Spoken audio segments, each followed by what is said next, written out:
આપણે ઘરે ગાય માતાનું દૂધ આવે છે અને આપણે મલાઈ ભેગી કરી છે અને હવે આપણે મેળવી દઈએ મલાઈને. પછી આપણે બીજે દિવસે બતાવીશ કે આપણે ઘી કેમ બનાવવું.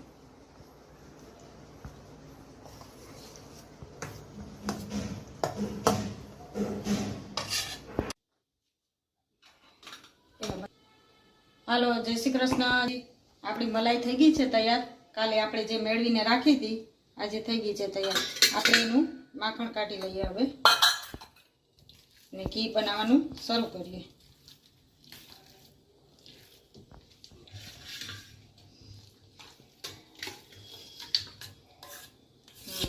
આમાં આ રીતે આપણે કાઢી લઈએ અને પછી આપણે બ્લેન્ડર મારી અને આપણે મલાઈ માખણ બનાવી લઈએ.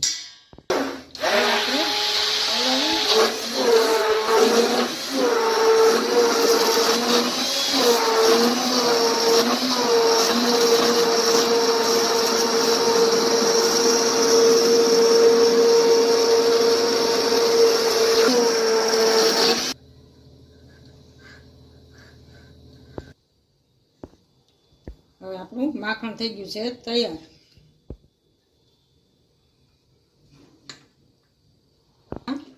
ગ્લાસ એક મૂકી ને આપણે થોડો બરફ નાખશું.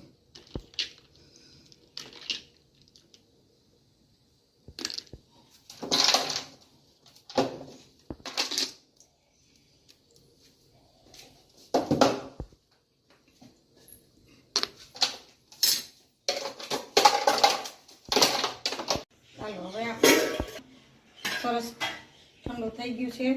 હવે આપણે એને સરસ રીતે કાઢી લઈએ. પહેલાં તો જો આ બરફ રાખ્યો તો આપણે આમાં એ કાઢી લઈએ. હવે આમાં આપણે છાશ કાઢી લઈએ. આ રીતે કરશો ને એટલે જરાય માખણ જશે તે તો પાછું આપણે લઈ લઈશું, પણ જરાય માખણ રહેશે નહીં છાશની અંદર. હવે જો જરાય છાશ આખી નોખી પડી ગઈ છે ને માખણ આપણું નોખું પડી ગયું. હજી આને આપણે 2 પાણીથી સરસ રીતે ધોઈ નાખો. એટલે આપણે કોઈ દિવસ એમ કહે ને કે ઘી આપણે ગરમ થતું હોય તો ગમતું નથી, પણ એવું ન બને કોઈ દિવસ. ઘી આપણે ગમે ને એ રીતે એટલે 2 પાણીથી આપણે માખણને ધોઈ નાખવાનું. હવે આ ઠંડુ પાણી આપણે આમાં નાખવાનું ધોવા માટે.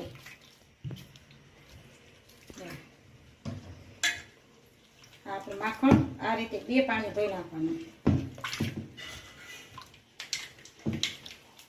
એટલે સરસ સુગંધ આવે. આપણે ઘી ગરમ કરતા હોય ને સરસ રીતે સુગંધ આવે.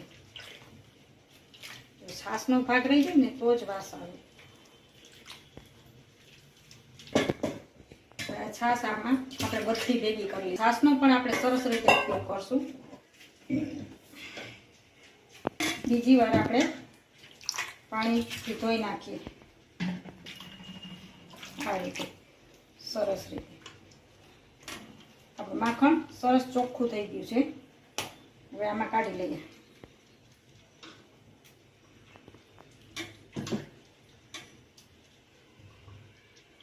હવે આ ઈ પણ આમાં કાઢી લેશું.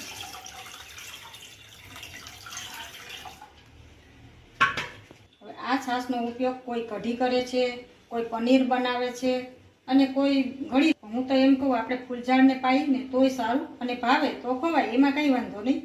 પણ હું તો ફૂલઝાડને પાવું. તુલસીજી, મની વેલ આપણે કોઈ પણમાં કામ લાગે ને ઝાડને છે સરસ રીતે એનું ખાતર જેવું કામ કરે છે.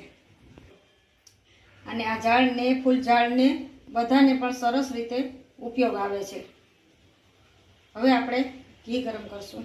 હવે આપણે ગેસ ચાલુ કરી લઈશું. એમાં આપણે માખણ ગરમ કરવા મૂકી દઈશું.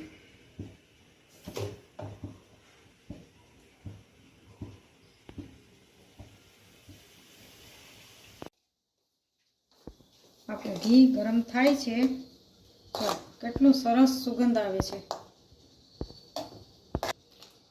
જો તમે જોઈ શકો છો આ રીતે સરસ.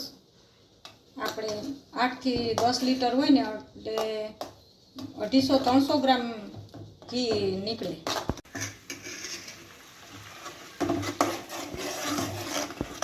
હવે આપણું ઘી તૈયાર થવા આવ્યું, હજી 5 મિનિટ લાગશે. થઈ ગયું છે તૈયાર. તો કેટલું સરસ ગુલાબી થઈ ગયું છે. હવે આપણે ગેસ પર દઈ બંધ.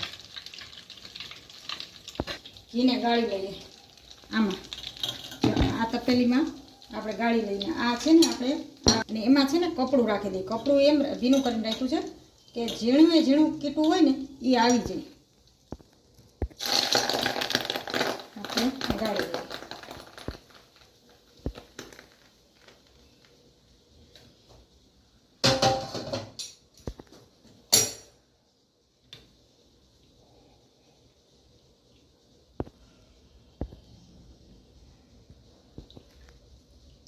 હવે આ રીતે આપણે ગાળી લેવાનું ઘી.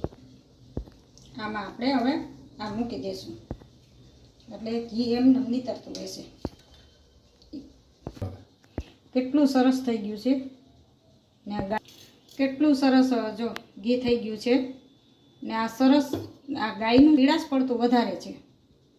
કલર કેટલો સરસ આવ્યો છે અને પછી જામી જાય ને એટલે હું તમને બતાવું. જામી અને સરસ થઈ ગયું છે. જો એને સાચવીને રાખી દેવું. અને આ ઘી ખાવાથી કોઈ જાતની તકલીફ કે ચરબી કે કાંઈ રહેતું નથી. આ ઘી ગમે ત્યારે બીમાર કે સાજા કોઈ પણ ખાઈ શકે. આમાં જો તમને આ મારો વિડીયો ગમ્યો લાઈક કરજો, શેર કરજો, કોમેન્ટ કરજો, સબસ્ક્રાઈબ ખાસ કરજો. હવે મને રજા આપશો. જય માતાજી, જય શ્રી કૃષ્ણ બધાને. હવે આપણે એક નવો વિડીયોમાં મળશું.